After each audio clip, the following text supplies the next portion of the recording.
इस बीच रूस ने एक बार फिर उत्तर कोरिया के शासक किम जोंग उन और पुतिन के बीच हथियारों की डील से इनकार कर दिया। दक्षिण कोरिया में रूस के राजदूत ने साफ किया कि रूस और उत्तर कोरिया के बीच हथियारों का कोई समझौता नहीं हुआ।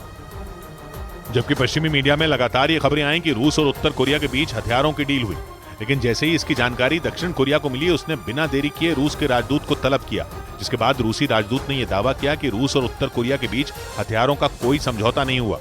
उत्तर कोरिया के शासक किम जोंग उन एक हफ्ते के रूस दौरे पर गए थे। उन्होंने वहां सुखोई लड़ाकू विमानों को बनाने वाली एक फैक्ट्री का दौरा किया। इतना ही नहीं, उन्होंने हाइपरसोनिक मिसाइलें भी देखी, जिसके बाद ये कयास लगाए गए कि रूस और उत्तर कोरिया के बीच हथियारों की डील हुई।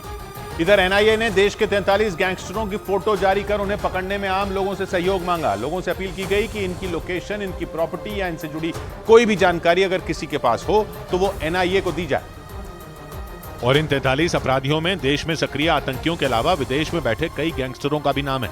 इनमें हर्षदीप डल्ला, गोल्डी बराड़, लॉरेंस बिश्नोई, लखबीर सिंह लांडा और जग्गू भगवानपुरिया समेत कई बड़े अपराधियों का नाम शामिल है। इस बीच उत्तर अमेरिकी देश मेक्सिको की संसद में दिखाए गए एलियन के शवों के असली होने का दावा किया गया। अमेरिकी अखबार न्यूयॉर्क पोस्ट के मुताबिक मेक्सिको के डॉक्टरों ने दोनों शवों का अलग अलग लैब में टेस्ट किया और अपनी रिपोर्ट में यह दावा किया कि इनसे कोई छेड़छाड़ नहीं की गई। डॉक्टरों ने दावा किया कि संसद में दिखाए गए दोनों शवों को किसी जानवर या इंसान की हड्डियों से नहीं बनाया गया। इससे पहले इन शवों को अलग अलग हड्डियों को जोड़कर बनाने का दावा किया जा रहा था। हालांकि जांच करने वाले डॉक्टरों ने भी ये दावा नहीं किया कि ये दोनों शव एलियंस के ही हैं। पिछले हफ्ते मेक्सिको की संसद में इन दोनों शवों को रखा गया था तो पूरी दुनिया चौंक गई थी। इन शवों को मेक्सिको की संसद में पेश करने वाले मेक्सिको के एक पत्रकार ने दावा किया था कि ये शव करीब 1000 साल पुराने हैं और दक्षिण अमेरिकी देश पेरू की एक खदान से मिले थे।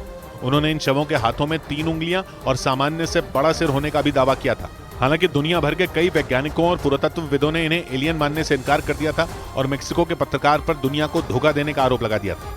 उधर ब्रिटेन में कुत्तों से इंसानों में फैल रही बीमारी पर अलर्ट जारी कर दिया गया, क्योंकि ब्रुसेला कैनिस नाम की इस रहस्यमयी बीमारी के अब तक वहां 3 मामले सामने आ चुके हैं, जिस पर वहां के स्वास्थ्य विभाग ने चिंता जताई। ब्रिटेन के अखबार द इंडिपेंडेंट की रिपोर्ट के मुताबिक आमतौर पर कुत्तों को होने वाली ब्रुसेला कैनिस बीमारी लाइलाज होती है और इसकी वजह से उनकी जान जाने का भी खतरा होता है। ब्रुसेला कैनिस से ग्रसित कुत्तों को दर्द और लंगड़ापन आने जैसी समस्याएं होती हैं। खतरनाक बात यह कि वहां इंसानों में इस बीमारी के 3 मामले सामने आए, लेकिन उनमें किसी भी मरीज में किसी तरह के लक्षण नहीं दिखे। ब्रिटेन के मीडिया के मुताबिक 2020 में ही कुत्तों में इस बीमारी का पता चला था, लेकिन बीते 3 साल में वहां कई कुत्तों में ये बीमारी फैल गई और अब 3 इंसानों में भी पहुंच चुकी है। ब्रिटेन के स्वास्थ्य विभाग ने इस बीमारी से ग्रसित कुत्तों से दूर रहने की सलाह दी।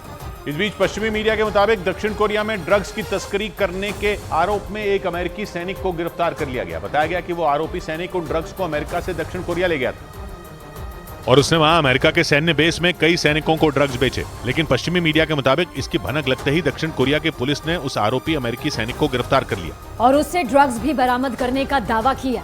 जानकारी के मुताबिक जब आरोपी से सख्ती से पूछताछ की गई तो उसने उन लोगों के नाम भी बता दिए जिन्हें उसने ड्रग्स बेचे थे, जिसके बाद दक्षिण कोरिया की पुलिस ने ड्रग्स खरीदने के आरोप में 17 अमेरिकी सैनिकों समेत 20 लोगों से पूछताछ की और मामले की जांच में जुट गई।